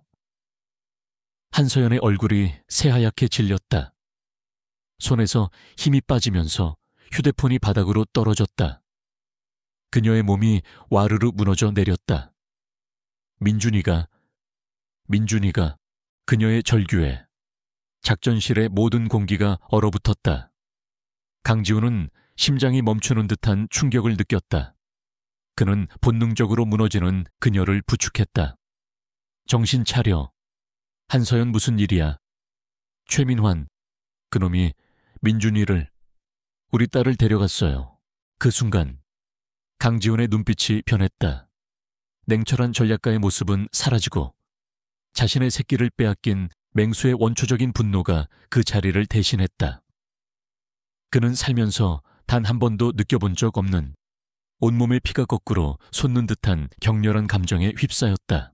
박 실장, 그의 목소리는 얼음처럼 차가웠지만 그 안에는 모든 것을 불태워버릴 듯한 분노가 담겨 있었다. 모든 팀을 동원해 경찰보다 먼저 아이를 찾아. 수단과 방법 가리지 마. 이제부터 규칙은 없다. 바로 그때 벙커의 보안 통신망으로 발신자 불명의 전화가 걸려왔다. 최민환이었다. 그의 목소리는 광적인 희열로 가득 차 있었다. 강지훈, 내 목소리 잘 들리나 내 놈이 내 성을 무너뜨렸더군. 아주 즐거웠겠어. 이제 내 차례야. 수화기 너머로 아이의 울음소리가 희미하게 들려왔다. 민준아 엄마, 여기 있어 괜찮아. 한서연이 절규했다. 아, 엄마도 같이 있었나 잘 됐군. 한강 북단. 7번 폐창고. 내 놈들 두 사람이 모든 것을 시작한 곳이지. 강지훈, 혼자 와라. 내 놈이 내 눈앞에서 무릎 꿇고 비는 모습을 직접 봐야겠다. 경찰을 부르면 이 아이의 예쁜 얼굴을 다시는 볼 수 없을 줄 알아. 띠띠닥. 전화가 끊겼다. 안 돼요. 함정이에요. 혼자 가면 죽을 거예요. 한서연이 그의 팔을 붙잡았다. 알아? 지우는 그녀의 손을 단단히 맞잡았다. 그의 눈은 흔들림이 없었다. 하지만 민준이를 구할 방법은 이것뿐이야. 내가 가야만 해. 그럼 나도 가겠어요. 한서연의 눈에서 두려움이 사라지고 딸을 지키려는 어미의 맹렬한 의지가 타올랐다. 내 딸이에요. 당신 혼자 보내지 않아. 두 사람은 더 이상 서로를 말리지 않았다. 그들은 함께 지옥으로 걸어 들어갈 준비가 되어 있었다. 한강변의 7번 폐창고. 바다처럼 넓고 어두운 창고 안. 희미한 정우 불빛 아래 최민환이 서 있었다. 그의 모습은 더 이상 재벌 회장이 아니었다. 모든 것을 잃고 실성한 늙은 늑대였다. 그의 옆에는 의자에 묶인 채 겁에 질려 울고 있는 민준이 있었다. 창고에 거대한 철문이 열리며 강지훈과 한서연이 들어섰다. 하하하, 왔구나. 내 왕국을 뺏어간 도둑놈들과 배신자의 딸년이. 최민환이 광적으로 웃었다. 그는 자신의 몰락을 두 사람의 탓으로 돌리며 저주를 퍼부었다. 최민환, 원하는 게 뭐냐? 돈이냐? 내 모든 걸 주겠다. 아이를 풀어줘. 강지훈이 침착하게 말하며 시간을 벌려 했다. 그의 눈은 어둠 속에서 움직이는 그림자들에게 신호를 보내고 있었다. 돈아, 이제 와서 돈 따위가 무슨 소용이지. 내가 원하는 건 너희들의 절망이다. 최민환은 주머니에서 차가운 권총을 꺼내 민준의 머리에 겨누었다. 엄마 아빠, 민준이 울음을 터뜨렸다. 안 돼. 한서연이 비명을 지르는 바로 그 순간 강지훈이 움직였다. 지금이다. 그의 외침과 함께 창고의 모든 창문이 깨지며 그림자팀 요원들이 섬광탄과 함께 쏟아져 들어왔다. 혼란 속에서 최민환의 부하들과 그림자팀 사이에 격렬한 총격전과 격투가 벌어졌다. 강지훈의 목표는 단 하나, 민준이었다. 그는 총알이 빗발치는 혼돈의 현장을 뚫고 미친 듯이 딸을 향해 달려갔다. 그의 앞을 막아서는 최민환의 부하를 짐승 같은 힘으로 때려 눕혔다. 전략가가 아닌 오직 딸을 구하려는 아버지의 본능만이 그를 지배했다. 마침내 그는 민준의 앞에 섰다. 그리고 그의 앞에는 권총을 든 최민환이 마지막으로 버티고 서 있었다. 오지마 오면 쏴버릴 거야. 최민환의 손이 부들부들 떨리고 있었다. 두 남자의 마지막 대치가 이어졌다. 강지훈은 천천히 두 손을 들었다. 그만해. 최민환, 당신은 졌어. 닥쳐. 최민환이 방아쇠를 당기려던 찰나. 강지훈은 땅을 박차고 그의 몸을 덮쳤다. 탕 하는 총성과 함께 두 사람의 몸이 뒤엉켜 바닥을 굴렀다. 치열한 육탄전, 분노에 찬 젊은 사자와 바라카는 늙은 늑대의 싸움이었다. 결국 강지훈의 주먹이 최민환의 턱에 장렬했고 늙은 늑대는 힘없이 쓰러졌다. 모든 것이 끝났다. 한서연은 달려가 딸을 묶은 밧줄을 풀었다. 민준아, 괜찮아. 엄마야. 엄마. 모녀는 서로를 부둥켜 안고 눈물을 흘렸다. 바닥에 쓰러진 최민환을 뒤로 하고 강지훈이 다가왔다. 먼지와 피로 얼룩진 그의 얼굴을 보며 민준이 울먹이며 외쳤다. 아빠, 이번에는 더 이상 오해가 아니었다. 자신을 구하기 위해 지옥불 속으로 뛰어든 영웅, 자신의 아버지였다. 강지훈은 천천히 무릎을 꿇고 생애 처음으로 자신의 딸을 품에 안았다. 작고 따뜻한 온기, 세상 그 무엇과도 바꿀 수 없는 소중한 생명. 그는 딸의 등을 토닥이며 목이 메어 아무 말도 할 수 없었다. 창고 밖에서 요란한 경찰 사이렌 소리가 가까워지고 있었다. 쓰러진 최민환 위로 법의 심판이 다가오고 있었다. 그리고 강지훈과 한서연, 민주는 서로를 부둥켜 안은 채 길고 길었던 악몽의 끝에서 비로소 한 가족으로 서 있었다.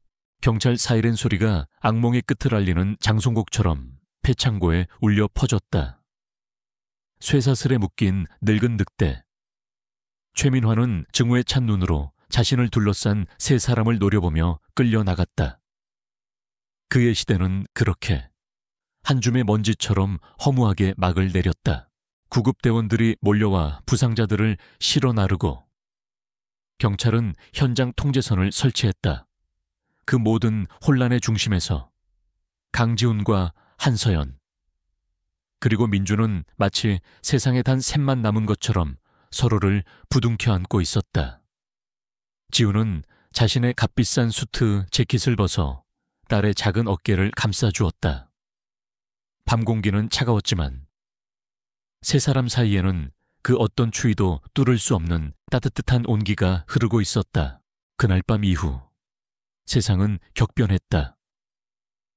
최민환의 몰락은 대한민국을 뒤흔든 거대한 스캔들이 되었다. 한서연이 목숨을 걸고 지켜온 증거들과 SKI 코월피의 막강한 법무팀이 제출한 자료들 앞에서 그의 모든 범죄는 100일에 드러났다. 한상진 대표 살해교사, 기술 탈취, 수조원대 분식회계와 뇌물 공여, 그리고 아동 납치까지. 그의 죄는 끝이 없었다. 법정 최고형인 무기징역이 선고되는 날, 한서연은 법정 가장 뒷자리에 앉아 조용히 판결을 지켜보았다. 그녀는 더 이상 울지 않았다. 7년간 그녀를 짓눌렀던 복수라는 무거운 짐이 마침내 그녀의 어깨를 떠나는 순간이었다. 그것은 통쾌함이라기보다는 길고 어두웠던 터널을 마침내 빠져나온 안도감에 가까웠다. 진성그룹이라는 거대한 제국은 해체되었다. 강지훈은 스마트시티 프로젝트의 압도적인 승자가 되었지만 그는 승리를 자축하지 않았다. 대신 프로젝트 수익의 상당 부분을 출연해 한상진 과학기술 재단을 설립했다. 억울하게 쓰러져간 한 천재공학자의 명예를 되찾아주고 그와 같은 꿈을 꾸는 젊은 인재들을 후원하기 위함이었다.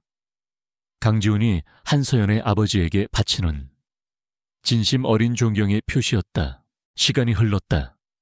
세상을 떠들썩하게 했던 폭풍이 지나가고 사람들의 기억 속에서 사건이 희미해져갈 무렵 세 사람의 삶에는 새로운 아침이 찾아오고 있었다. 강지훈의 펜트하우스는 더 이상 차가운 얼음성이 아니었다. 어느 날 저녁, 그는 조금 일찍 퇴근했다. 현관문을 열자 예전에는 상상할 수도 없었던 풍경이 그를 맞았다. 복도 한쪽에는 분홍색 어린이 자전거가 세워져 있었고 거실의 미니멀리즘 소파 위에는 인형들이 널브러져 있었다. 그리고 냉장고 문에는 크레용으로 삐뚤빼뚤하게 그린 가족 그림이 붙어 있었다. 아빠와 엄마의 손을 잡고 활짝 웃고 있는 아이. 그림 밑에는 우리 가족 사랑해라는 글씨가 쓰여 있었다. 주방에서는 고소한 냄새와 함께 서툰 칼질 소리와 한서연의 작은 비명이 들려왔다. 아, 뜨거워. 지훈이 미소를 지으며 다가가자. 그녀는 밀가루를 얼굴에 묻힌 채 멋쩍게 웃었다. 민준이가 갑자기 아빠랑 같이 먹을 쿠키를 만들고 싶다고 해서 한때 대한민국 경제를 쥐락펴락하던 두 사람이 아이를 위해 서툰 솜씨로 쿠키를 만들고 있는 풍경. 그것은 세상 그 어떤 성공보다도 값진 행복이었다. 그날 밤 민준이 잠든 후 두 사람은 펜트하우스의 테라스에 나란히 서서 서울의 야경을 내려다보았다. 고마워요. 한서연이 먼저 침묵을 깼다. 당신이 아니었다면 전 아직도 어둠 속에서 혼자 싸우고 있었을 거예요. 나 역시 마찬가지요. 지훈이 그녀의 손을 부드럽게 잡았다. 당신과 민준이가 아니었다면 나는 이 펜트하우스보다 더 차갑고 텅 빈 세상에서 평생 혼자였을 거요. 권력과 성공이 전부인 줄 알았지. 하지만 진짜 중요한 건 그게 아니었어. 그는 그녀를 자신의 쪽으로 돌려쓰고 그녀의 눈을 깊이 바라보았다. 한지수 씨, 아니, 서연 씨, 과거의 이름이 무엇이었든 상관없소. 내게는 당신이라는 사람, 그리고 민준이의 엄마인 당신만이 중요하니까 이제 복수도, 싸움도 다 끝났소. 그러니 이제는 나와 함께 우리를 위한 미래를 만들어가지 않겠소. 당신과 민준이의 옆에서 평생을 함께하는 남편이자 아빠가 될 기회를 주시오. 그의 목소리에는 그 어떤 계산도, 전략도 없었다. 오직 한 남자의 진솔한 고백만이 담겨 있었다. 한서연의 눈에 다시 눈물이 고였다. 하지만 이번에는 슬픔의 눈물이 아니었다. 행복과 감사의 눈물이었다. 그녀는 말없이 고개를 끄덕였다. 세상 그 어떤 화려한 언어보다 더 진실된 대답이었다. 지훈은 그녀를 부드럽게 끌어안았고 두 사람은 서울의 야경 아래에서 오랫동안 서로의 온기를 나누었다. 몇 달 후, 어느 화창한 주말 오후, 서울대 공원, 예전의 얼음 장벽. 강지훈은 온데간데 없었다. 그는 편안한 캐주얼 차림으로 한 손에는 솜사탕을 들고 다른 한 손으로는 민준의 손을 꼭 잡고 있었다. 그의 얼굴에는 과거에는 상상조차 할 수 없었던 따뜻하고 부드러운 미소가 걸려 있었다. 아빠 저기 코끼리 좀 봐, 엄청 커. 민준이 손가락질하며 외쳤다. 그러네. 우리 민준이만큼 크네. 아니거든. 내가 훨씬 작거든. 아이는 토라진 듯 입술을 삐죽 내밀었고 그 모습에 지훈과 서연은 동시에 웃음을 터뜨렸다. 세 사람은 나란히 벤치에 앉아 아이스크림을 먹었다. 한서연은 지훈의 입가에 묻은 아이스크림을 손으로 닦아주었고 지훈은 그런 그녀의 머리를 사랑스럽게 쓰다듬었다. 평범하고 소박하지만 그래서 더없이 완벽한 가족의 풍경이었다. 지훈은 자신을 향해 환하게 웃고 있는 두 사람을 바라보았다. 모든 것은 한 아이의 작은 외침에서 시작되었다. 아빠. 그 한마디는 그의 철옹성 같던 인생에 날아든 작은 돌멩이였다. 하지만 그 작은 파문은 그의 인생이라는 호수 전체를 뒤흔들고 결국에는 그를 더 넓고 따뜻한 바다로 이끌었다. 그는 기업이라는 제국을 다스리는 왕이었지만 이제는 한 가정을 지키는 평범한 남자로서 더 큰 행복을 느꼈다. 진정한 힘은 지배하는 것이 아니라 지키는 것에 있다는 것을 그는 비로소 깨달았다. 석양이 동물원 위로 붉게 물들고 있었다. 강지훈과 한서연은 민준의 양손을 하나씩 잡고 함께 걸었다. 아이의 행복한 웃음소리가 노을 속으로 울려 퍼졌다. 그것은 길고 어두웠던 밤이 지나고 마침내 찾아온 눈부신 아침 햇살과도 같았다. 그리고 그 햇살 아래 비로소 완전해진 한 가족이 새로운 이야기를 시작하고 있었다.